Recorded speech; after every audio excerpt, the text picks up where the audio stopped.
Eh bien, bonjour les spotters et bienvenue dans notre live hebdomadaire de 15 heures. Et aujourd'hui, on va parler des réunions, les problèmes qu'ils posent et la potion qu'on peut lui apporter. Je vais essayer de donner un peu d'éclairage, justement, au moment où nous, on fait une action là-dessus.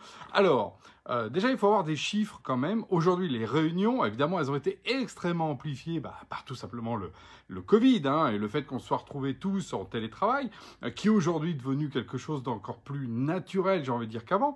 Mais si on prend toutes les dimensions de la transformation digitale et de l'augmentation, c'est normal qu'on soit de plus en plus dans des réunions justement digitales. Et là, c'est le drame, parce qu'on a plus de 70% des cadres qui trouvent ces réunions improductives. Vous vous rendez compte? 70%. Et quand on demande aux managers, ils ont en moyenne en Europe 12 réunions par semaine. 12. Ça veut dire que comme on travaille 5 jours, je vous rappelle, ça fait plus de 2 par jour. Et en tout, ça représente un volume horaire. Alors ça dépend parce que l'étude donne un peu des amplitudes, mais entre 8 à 10 heures de réunion en tout. Vous vous rendez compte ce temps qui est considéré comme improductif? Alors ça, déjà, on se dit « waouh !»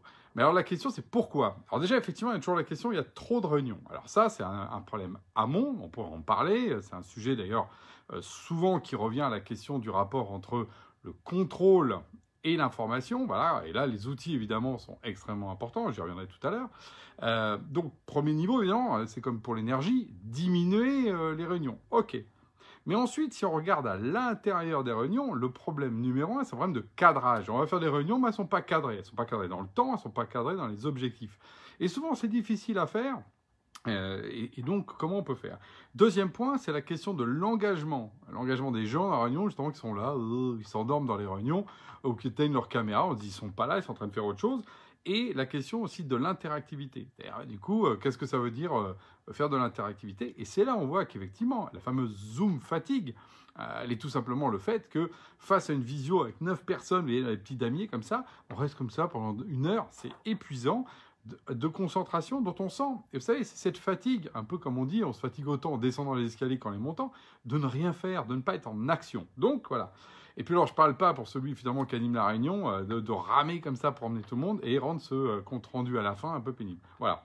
Donc, ça, c'est justement le point clé. Et donc, il y a eu d'ailleurs des solutions, et c'est pour ça pourquoi je vous en parle aujourd'hui, parce qu'en plus, nous, dans notre actualité, justement, on a sorti un nouveau pilier de notre plateforme collaborative qui s'appelle Diapason et qui règle ces questions de réunion avec justement tout ce qui va bien pour le résoudre. Mais je voulais vous parler pas seulement de la sortie et puis de vous vanter les mérites de Diapason, qui est évidemment formidable.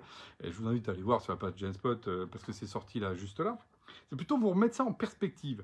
En fait, quand on regarde, vous savez, j'aime bien analyser sur les choses à travers les matrices. Pourquoi? Parce que les matrices permettent de passer d'un monde où tout est à plat à tout d'un coup on a 2 dimensions.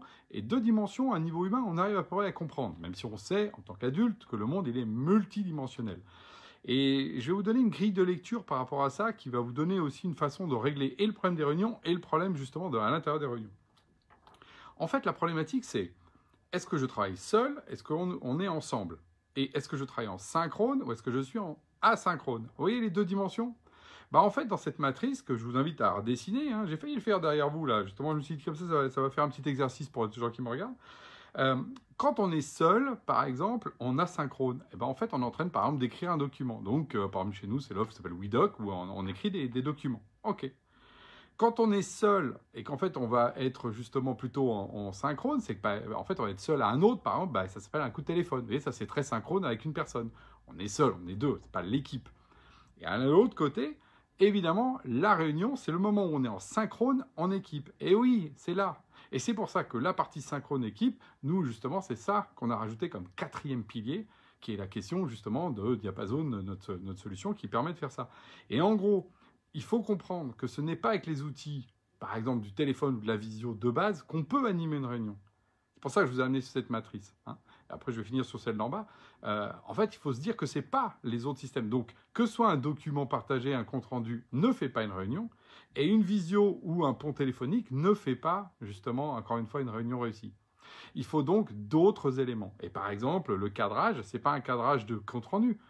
OK, c'est surtout voir où on en est dans la réunion. On a dit qu'on allait parler de A, B, C, D. OK, on donne 10 minutes, 20 minutes et 10 minutes, 10 minutes. On en est où? ah là là, on a déjà cramé tout le temps. Vous voyez, c'est le rapport, le problème du synchrone, c'est le rapport d'un agenda avec le temps. C'est pas le problème d'un agenda. Moi, je vous fais un magnifique agenda. Mais s'il loge pas dans mon temps, ça marche pas. Donc souvent, le problème du cadrage, en fait, c'est que c'est les deux.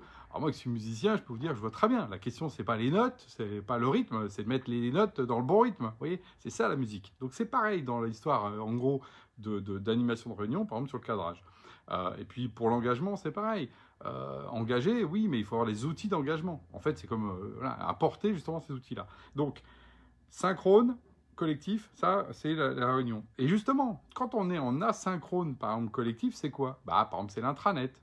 On crée collectivement des choses de manière asynchrone pour qu'on puisse aller lire, justement, chacun dans son coin, les informations qui concernent l'équipe. Et le réseau social d'entreprise, vous savez, ce fameux réseau social d'entreprise, bah, finalement, il est assez médian parce qu'il est à la fois synchrone, asynchrone. Vous pouvez être en messagerie d'équipe, comme poster un document. Je vois, nous, pendant Gspot, on m'a même posté un document dans le futur. Vous savez, programmer un document. Donc, vous voyez, on peut être très asynchrone et justement ne pas perturber les autres, mais en même temps, on est plutôt dans une logique d'équipe.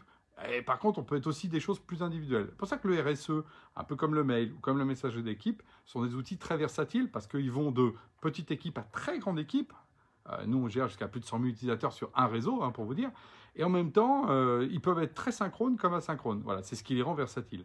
Mais mon conseil, c'est, oui, il faut des outils versatiles, comme on a besoin de choses qui font tout. On a aussi besoin d'outils très spécialisés pour justement, dans ces moments-là, les optimiser. Or, le problème numéro un qui a créé justement le Covid et le télétravail, qui est une opportunité, je l'ai dit plein de fois, c'est celui des réunions qui provoque justement ce problème de fatigue, de problème d'impression de faire que son temps. Et bien voilà, je vous invite à travailler cette partie-là, vous doter d'outils qui vont bien pour compresser ce temps-là et faire que vos 70% de cadres improductifs vont dire « Ah non, maintenant c'est devenu productif grâce aux outils que vous avez mis en place pour ça ». C'est un vrai sujet aujourd'hui d'entreprise et c'est ce qui permet aussi de créer en plus du fun parce que derrière ça, il y a la notion de plaisir. Mais ça, je vous laisse découvrir Diapason pour comprendre. Sur ce, je vous dis à la semaine prochaine.